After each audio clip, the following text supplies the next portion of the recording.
अपनी कथा में बताया, जब देवराज इंद्र ने धर्मिष्ठ ऋषि शिलाद को स्वर्गलोक में जाने से रोक दिया तो उन्होंने अपने तप से एक नवीन स्वर्गलोक की रचना करनी आरंभ कर दी। तो क्या वे उस कार्य में सफल हो गए? अपनी संपूर्ण आयु विकार रहित जीवन व्यतीत करने और निस्वार्थ भाव से प्रभु की भक्ति और पुण्य कर्म करने के कारण ऋषि शिलाद के तप आरंभ करते ही उनकी प्रचंड तपोशक्ति जागृत हुई, जिसके प्रताप से वो अपने लिए एक नवीन स्वर्गलोक निर्माण करने के लिए प्रतिबद्ध थे।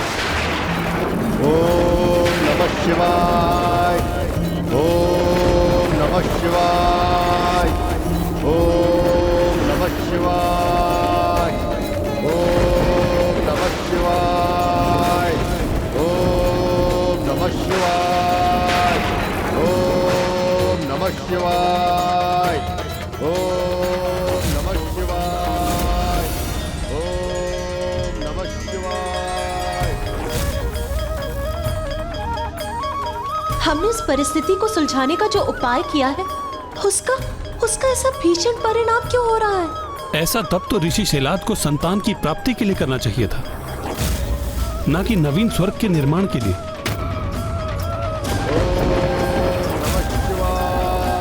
इसी का विचार तो मुझे भी चकित और चिंतित कर रहा है देवी पार्वती। ऋषि शिलाद अपने संपूर्ण जीवन में किसी भी मनोविकार से प्रभावित नहीं हुए हैं, किंतु अब ये क्रोधवश अपने पर नियंत्रण न रखकर वो इस अत्यंत विनाशकारी निर्णय पर क्यों अड़े हैं?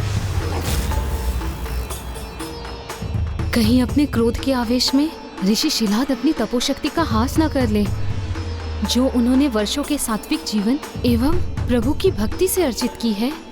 कहीं इस कारण वो महादेव के अवतार को पुत्र रूप में पाने की योग्यता न खो दे। यदि ऐसा हुआ तो प्रभु महादेव कभी अपने एकाकीपन से बाहर नहीं आ पाएंगे।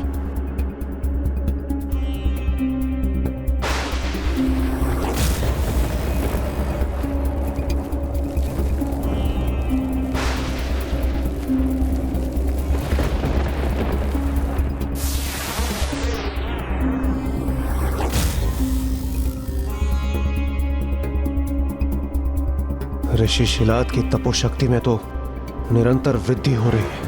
इस प्रकार तो वो किसी अन्य स्वर्ग का निर्माण करने में सफल हो जाएंगे, जो कि बहुत ही अनर्थकारी होगा।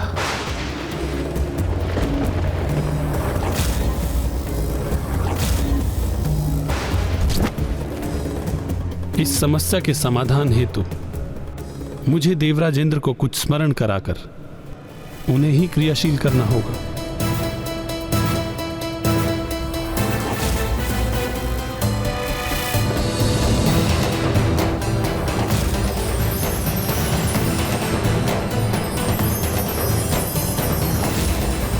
ऋषि विश्वामित्र,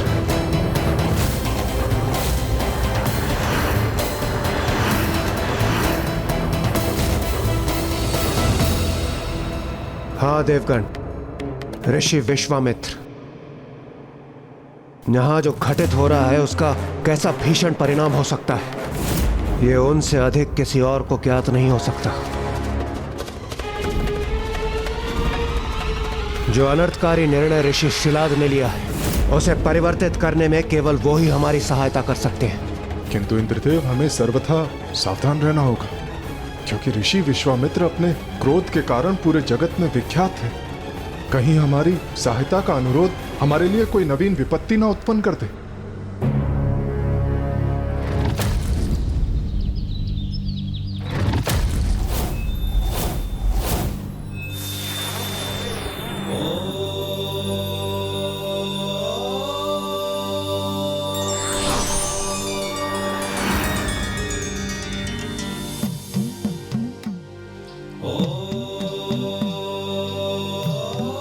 ऋषि विश्वामित्र तो अत्यंत गहन ध्यान में विलीन है। यदि उनके ध्यान से जागृत होने में अधिक समय व्यतीत हो गया और इस अवधि में ऋषि शिलाद का तप अपने चरम पर पहुंच जाए और वो किसी अन्य स्वर्ग का निर्माण करने में सफल हो जाए, तो बहुत बड़ा अनर्थ हो सकता है। ओम नमः शिवाय।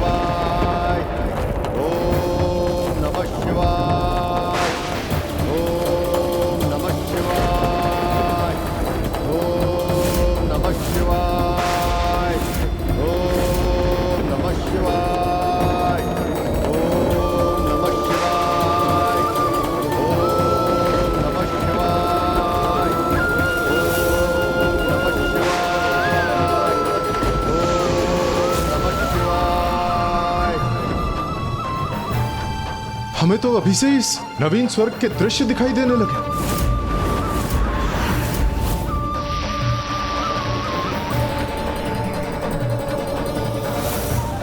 अर्थात किसी भी क्षण ऋषि शिलाद अपने तपोबल से उस नवीन स्वर्ग के निर्माण की प्रक्रिया को आरंभ करने में समर्थ हो जाएंगे। अब तो केवल इंद्रदेव और ऋषि विश्वामित्र ही इस अनर्थ को रोकने में हमारी सहायता कर सकते हैं।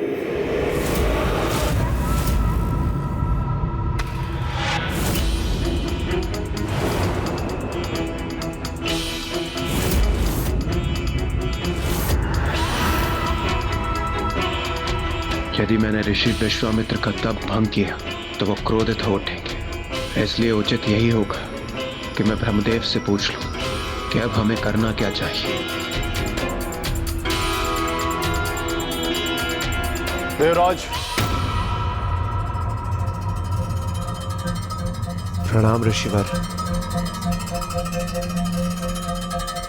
ऋषिवर, मैं तो यहाँ इसलिए आया था कि मुझे ज्ञात है।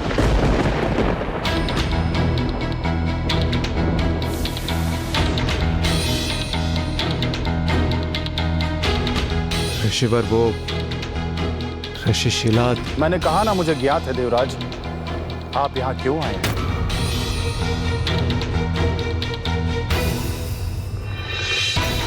मैं ऋषि शिलाद को समझाकर ये प्रयास करूं कि पुनः वैसी दुर्भाग्यपूर्ण स्थिति उत्पन्न ना हो जो पूर्व में भी घटित हो चुकी है। धन्यवाद ऋषिवर।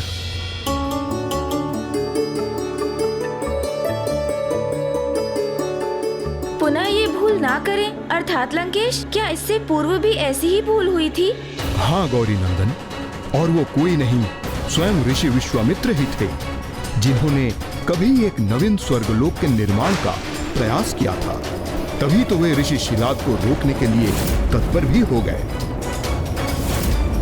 ओम नमः शिवाय, ओम नमः शिवाय, ओम नमः शिवाय, ओम नमः शिवाय, ओम नमः शिवाय, ओम नमः शिवाय, ओम नमः शिवाय, ओम नमः शिवाय, ओम नमः शिवाय, ओम नमः शिवाय, ओम नमः शिवाय, ओम नमः शिवाय, ओम नमः शिवाय, ओम नमः शिवाय, ओम नमः शिवाय, ओम नमः शिवाय, ओम नमः शिवाय,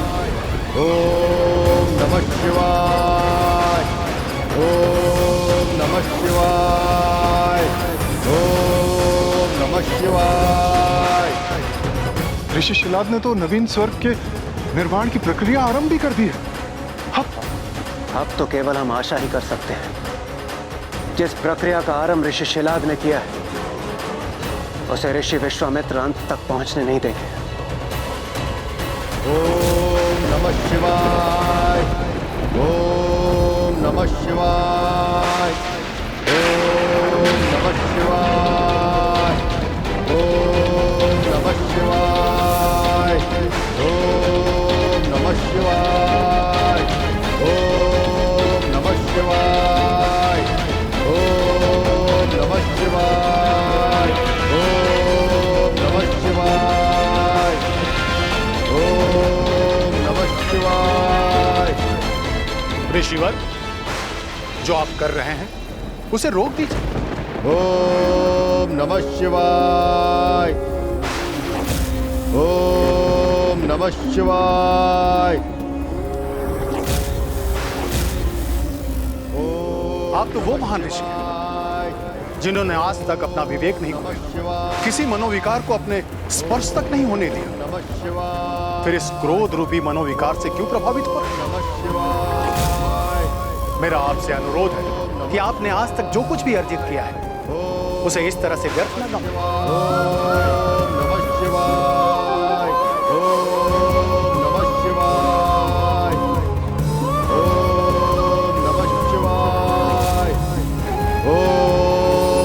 शिवाय।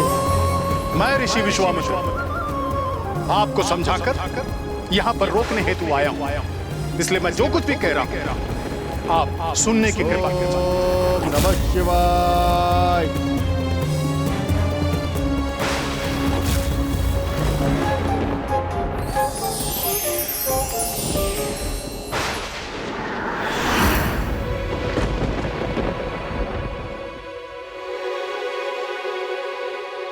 ऋषि विश्वामित्र, आप यहां? मेरा प्रणाम स्वीकार करें ऋषिवर। आप जो कुछ भी कर रहे हैं सर्वथा अनुचित है। अपने वर्षों की साधना से अर्जित तपोशक्ति को इस प्रकार व्यर्थ न गंवाएं। ऋषिवर, सत्य तो यह भी है कि मुझे स्वर्गलोक में प्रवेश करने से रोका गया। मेरा घोर अपमान हुआ है वहां, इसलिए ऋषिवर मैं क्षमा चाहता हूं। मैं आपका अनुरोध स्वीकार नहीं कर सकता। मैं स्वयं के लिए नवीन स्वर्ग के निर्माण के उपरांत ही शांत बैठूंगा। ऐसी भूल मत कीजिएगा ऋषिवर, जो पूर्व काल में मुझसे हो चुकी है। मैंने अपने क्रोध को अपने प्रतिष्ठा का आधार बनाकर स्वर्ग ही नहीं संपूर्ण सृष्टि की प्रतिसृष्टि का निर्माण कर दिया था, और अपने इस भूल के कारण संपूर्ण सृष्टि को संकट में डाल दिया था। ऋषि विश्वामित्र ने सृष्टि की प्रति सृष्टि का निर्माण किया, किंतु वो ऐसा करने पर क्यों प्रेरित हुए लंकेश?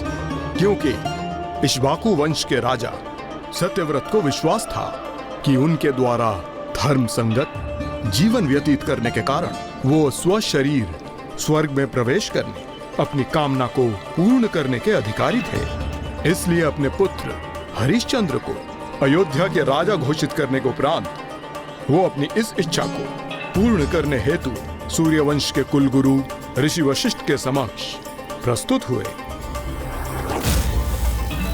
किंतु उनकी ये इच्छा सुन के सब स्तब्ध रह गए। ये क्या कह रहे हैं आप? पुत्र शक्ति, शांत रहो और अपनी पूजा संपन्न करो। राजन के साथ संवाद कर उन्हें अनुचित और उचित का भेद मैं समझा दूंगा।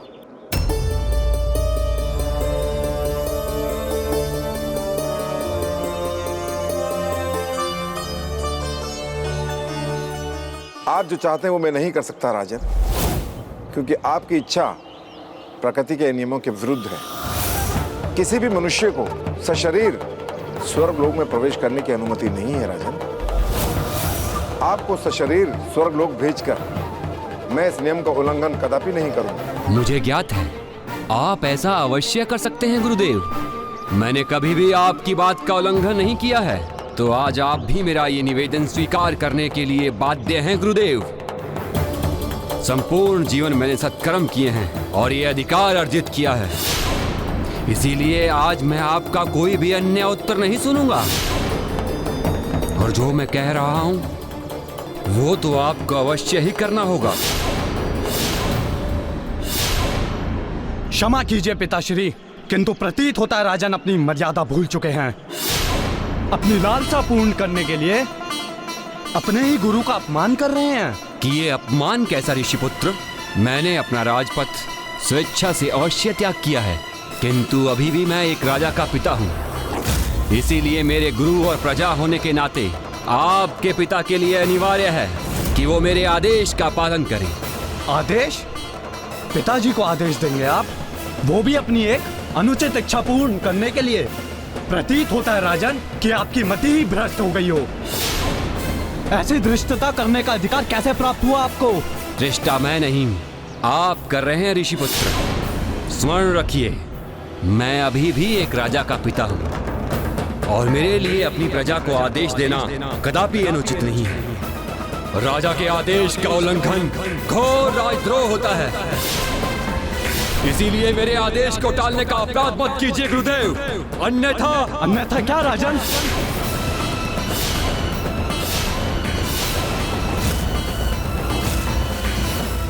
इसके पूर्व की आप ही कुछ करें, मैं ही आपको शापित कर दूंगा।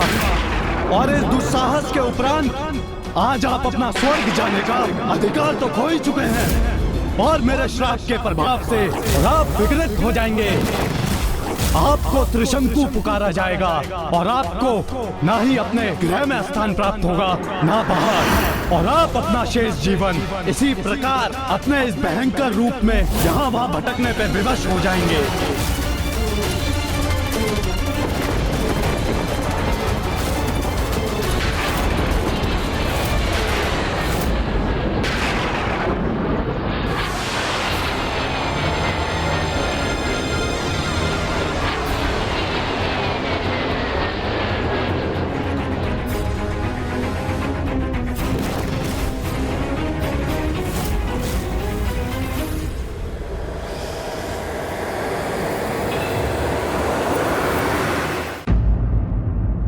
फिर क्या हुआ लंकेश? क्या त्रिशंकु के रूप में महाराज सत्यव्रत अपने राज्य की सीमा से बाहर निर्जन स्थानों में विचरण करने पर विवश हो गए? हाँ, उनकी तो दुर्दशा का वर्णन करना भी कठिन है गौरीपुत्र, क्योंकि वो जहाँ जाते उनके विकृत रूप को देखकर उन्हें कोई पहचान नहीं पाता और वो सभी की घृणा, तिरस्कार एवं धुतकार के पात्र बनते। फिर इसी प्रकार एकाकी यहाँ वहां भटकते हुए उनकी भेंट ऋषि विश्वामित्र से हुई, जिनकी ऋषि वशिष्ठ के साथ प्रचंड प्रतिद्वंदिता थी और त्रिशंकु ने दोनों महर्षियों के मध्य इसी परस्पर द्वेष का लाभ उठाने का निर्णय लिया। रुकिए।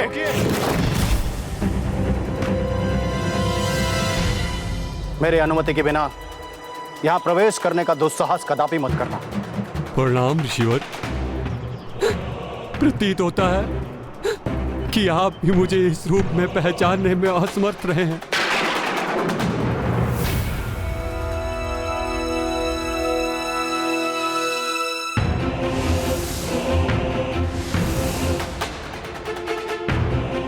राजा सत्यव्रत, आप यहां और इस अवस्था में?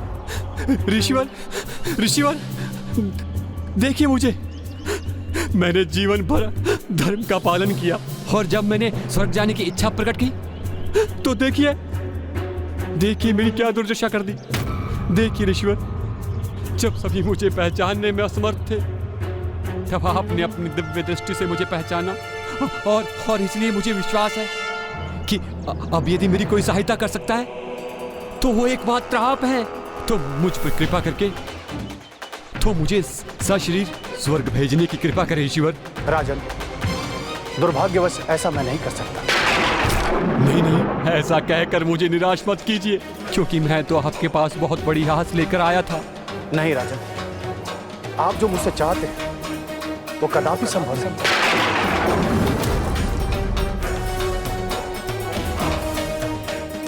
उचित है ईश्वर, अब मेरे पास कोई उपाय शेष नहीं है।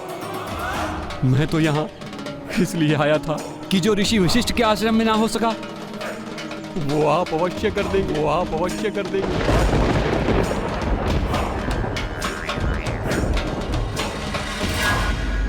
किंतु मुझे क्या ज्ञात था, जिस प्रकार ऋषि वशिष्ठ के आश्रम से हताश होकर मैं निकला था, उसी प्रकार निराश होकर महानतम ऋषि विश्वामित्र के आश्रम से भी प्रस्थान करना होगा।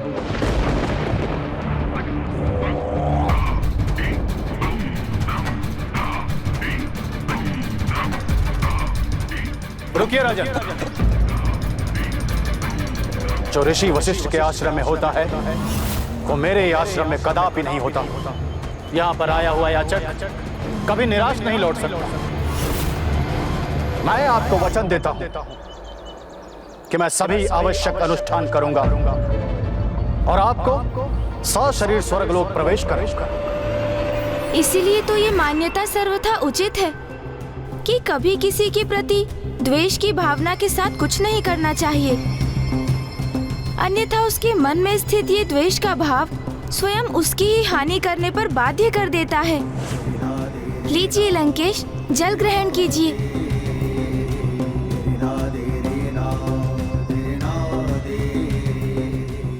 गौरीपुत्र, मेरा साथ पाकर आप भी प्रभु के प्रत्येक अवतारों की प्रत्येक कथा के पीछे छिपे शेष संदेश को समझने में समर्थ हो गए हैं। अवश्य लंकेश, स्वयं की भूल से तो सभी सीखते हैं, किंतु बुद्धिमानी तो इसमें है कि हम दूसरों की ही भूलों से सीख प्राप्त कर अपने जीवन को उनसे सुरक्षित रखें। ऋषि विश्वामित्र भी यही चाहते थे कि ऋषि शिलाद उनकी भूल की कथा सुनकर अपनी भावी भूल से सुरक्षित हो जाएं। लंकेश, किंतु त्रिशंकु की कथा में आगे क्या हुआ? ऋषि विश्वामित्र द्वारा प्रति सृष्टि का निर्माण कब और क्यों हुआ? ऋषि विश्वामित्र ने एक यज्ञ आरंभ किया, जिससे उत्पन्न शक्तियों के प्रभाव से भूतपूर्व राजा सत्यव्रत त्रिशंकु के रूप में स्वर्ग की ओर उठने लगे। ओम अर्धगाय महावीर्यं चंद्रदीप्तमर्दनं सिंहकागर्भसम्भूतं दराहुं नमाम्यहं कालाय नमः। ओम ऐं ह्रीं हनुमते श्रीरामदूताय नमः। ओम ऐं ह्रीं हनुमते श्रीरामदूताय नमः। ओम ऐं ह्रीं हनुमते ओम ऐं ह्रीं हनुमते श्रीरामदूताय नमः। ओम अर्धगाय महावीर्यं चंद्रदीप्तमर्दनं सिंहकागर्भसम्भूतं दराहुं नमाम्यहं कालाय नमः। ओम ऐं ह्रीं हनुमते श्रीरामदूताय नमः। ओम ऐं ह्रीं हनुमते श्रीरामदूताय नमः। ओम ऐं ह्रीं हनुमते श्रीरामदूताय नमः। ओम अर्धगाय महावीर्यं चंद्रदीप्तमर्दनं सिंहकागर्भसम्भूतं दराहुं नमाम्यहं कालाय नमः। ऐं ह्रीं हनुमते श्रीरामदूताय नमः। ओम ऐं ह्रीं हनुमते श्रीरामदूताय नमः। ओम ऐं ह्रीं हनुमते श्रीरामदूताय नमः।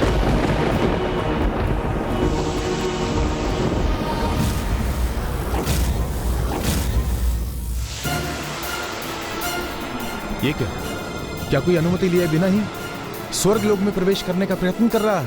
नहीं वायुदेव, यह अवश्य किसी की तपोशक्ति से उत्पन्न कोई प्रवेश द्वार है, जिसके माध्यम से कोई स्वर्ग के भीतर आने का प्रयास कर रहा है।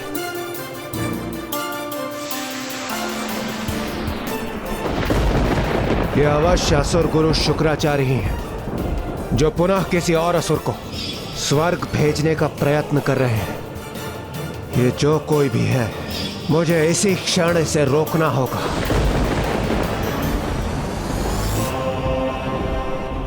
और इस प्रकार देवराज इंद्र सहित सभी देवगण त्रिशंकु को स्वर्गलोक में प्रवेश करने से रोकने के लिए तत्पर हो गए। अब जहां एक ओर समस्त देवगण किसी भी प्रकार से त्रिशंकु को रोकने के प्रयास में थे, तो वहीं दूसरी ओर ऋषि विश्वामित्र किसी भी दशा में त्रिशंकु को स्वर्गलोक भेजने के लिए अडिग थे। और फिर इसी द्वंद्व के परिणाम स्वरूप त्रिशंकु मध्य में ही स्थित होकर अधर में ही उलझ गए, जिससे वो कभी ऊपर जाए तो कभी नीचे चले आते।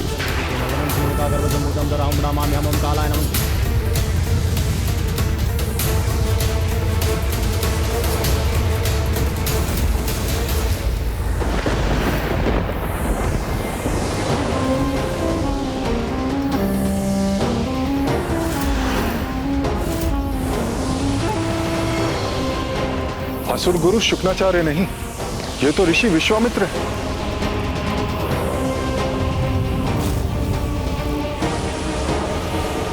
ओम ऐं ह्रीं हनुमते श्रीरामदूताय नमः। ओम ऐं ह्रीं हनुमते श्रीरामदूताय नमः। ओम ऐं ह्रीं हनुमते श्रीरामदूताय नमः। ओम अर्धगाय महावीर्यं। हे महर्षि, हमें आपसे कोई द्वेष नहीं है और हम आपके विरुद्ध कदापि नहीं जाना चाहते, किंतु इस समय हम एक बहुत ही बड़े धर्म संकट में हैं। हम किसी भी मनुष्य को सशरीर स्वर्ग में प्रवेश करने की अनुमति कदापि नहीं दे सकते। इसलिए आपसे निवेदन है, आप अभी और इसी क्षण अपने इन प्रयासों को रोक दें। देवराज इंद्र, मैंने त्रिशंकु को वचन दिया है कि ऋषि वशिष्ठ के समान उसे अपने आश्रम से निराश नहीं लौटने दूंगा। मैं उसे सशरीर स्वर्गलोक अवश्य पहुंचाऊंगा। मेरा वचन और उसकी मर्यादा कदापि भंग नहीं होने दूंगा। यदि आप उसे अपने स्वर्गलोक में आने की अनुमति नहीं दे सकते, तो मैं एक नवीन स्वर्गलोक ही नहीं, एक नवीन सृष्टि अर्थात सृष्टि की प्रतिसृष्टि का निर्माण करूंगा,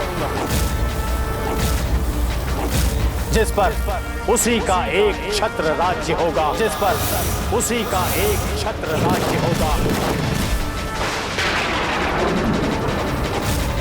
ओम ऐं ह्रीं हनुमते श्रीरामदूताय नमः। ओम ऐं ह्रीं हनुमते श्रीरामदूताय नमः। ओम ऐं ह्रीं हनुमते श्रीरामदूताय नमः। मेरे लिए एक प्रति सृष्टि का ही निर्माण करेंगे ऋषि विश्वामित्र। माम्यहं कालाय नमः ओम ऐं ह्रीं हनुमते श्री रामदूताय नमः ओम ऐं ह्रीं हनुमते श्री रामदूताय नमः ओम ऐं ह्रीं हनुमते ओम ऐं ह्रीं हनुमते श्री रामदूताय नमः ओम अर्धगाय महावीर्यं चंद्रदीप्तमर्दनं सिंहकागर्भसम्भूतं दराहं नमाम्यहं ओम कालाय नमः रामदूताय नमः ओम ऐं ह्रीं हनुमते श्री रामदूताय नमः ओम ऐं ह्रीं हनुमते ओम ऐं ह्रीं हनुमते श्री रामदूताय नमः ओम अर्धगाय महावीर्यं चंद्रदीप्तमर्दनं सिंहकागर्भसम्भूतं दराहं नमाम्यहं ओम कालाय नमः ह्रीं हनुमते श्री रामदूताय नमः ओम ऐं ह्रीं हनुमते श्री रामदूताय नमः ओम ऐं ह्रीं हनुमते ऋषि विश्वामित्र ये कैसा नाटक कर रहे हैं?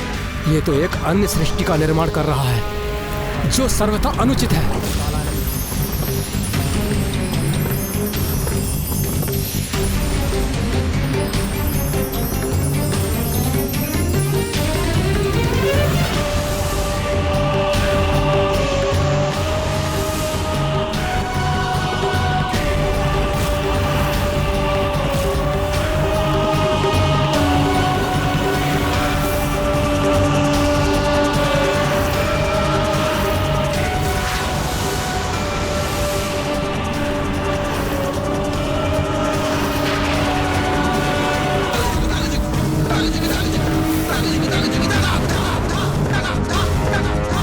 देवगण,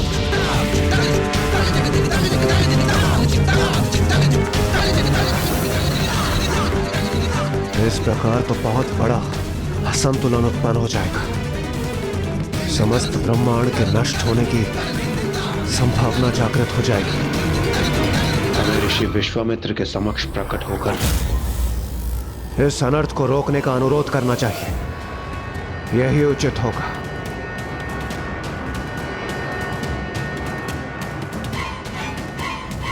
ओम ऐं ह्रीं हनुमते श्री रामदूताय नमः ओम ऐं ह्रीं हनुमते श्री रामदूताय नमः ओम ऐं ह्रीं हनुमते ओम ऐं ह्रीं हनुमते श्री रामदूताय नमः ओम अर्धगाय महावीर्यं चंद्रदीप्तमर्दनं सिंहकागर्भसम्भूतं दराहं नमाम्यहं ओम कालाय नमः हनुमते श्री रामदूताय नमः ओम ऐं ह्रीं हनुमते श्री रामदूताय नमः ओम ऐं ह्रीं हनुमते ओम ऐं ह्रीं हनुमते श्री रामदूताय नमः ओम अर्धगाय महावीर्यं चंद्रदीप्तमर्दनं सिंहकागर्भ हे ऋषिवर, हे धर्मात्मा, हमारे समस्त दोषों को क्षमा कर दीजिए और इस अनर्थ को होने से रोक दीजिए। ऋषिवर, हमारा आपसे कोई विरोध नहीं। हम तो त्रिशंकु को सशरीर स्वर्ग में प्रवेश करने से केवल इसलिए रोक रहे थे क्योंकि वो धर्म विपरीत होने के साथ साथ उसका स्वर्ग में प्रवेश करना सृष्टि के नियमों के विपरीत होगा। अपने वचन पे अडिग रहना मेरा कर्तव्य है। मैं अपने वचन से कभी पीछे नहीं हटता और ना ही कभी हटूंगा। ऋषिवर, भला ऐसा कोई भी कार्य आप कैसे कर सकते हैं जिसका आधार ही धर्म का विरोध हो? हे ऋषिवर, किसी भी मनुष्य का सशरीर स्वर्ग लोक में प्रवेश करना तो सर्वथा अप्राकृतिक है। इसलिए प्रकृति के विरुद्ध कुछ न हो, वही प्रयास कर रहे थे हम। ऋषिवर, प्रति सृष्टि का निर्माण वास्तविक सृष्टि के लिए महासंकट उत्पन्न कर देगा। आप अपने हट पर स्थिर रहने के लिए समस्त सृष्टि को नष्ट करने की संभावना प्रकट मत कीजिए ऋषिवर।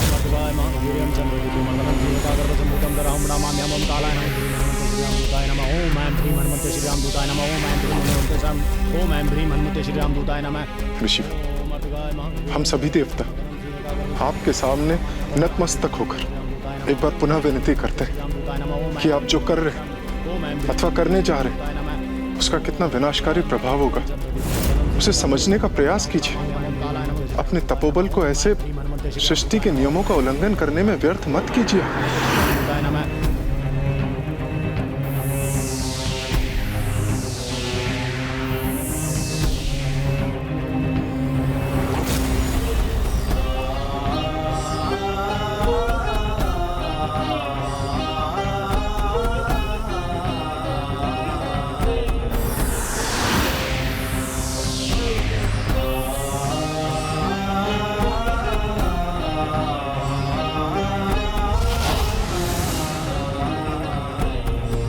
समस्त ग्रह अपने नियत पथ से भटककर अव्यवस्थित होने के लिए विवश हो गए।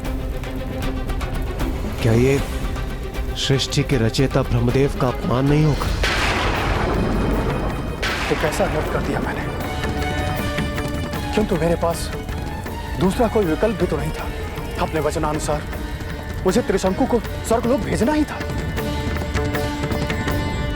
अब जो हो गया उसे परिवर्तित नहीं किया जा सकता।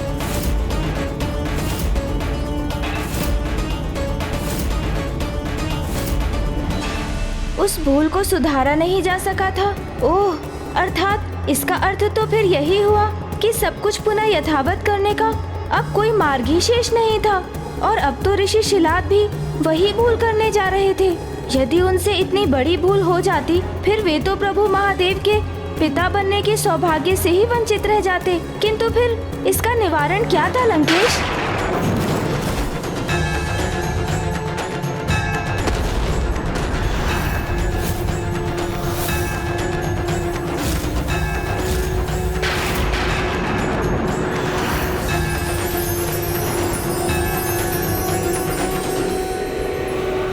व्यक्तिगत द्वेष के कारण मनुष्य अपने प्रतिद्वंदी को पराजित करने के क्रम में सदैव ऐसी भूल कर जाता है जो बाद में पश्चाताप का कारण बन जाता है।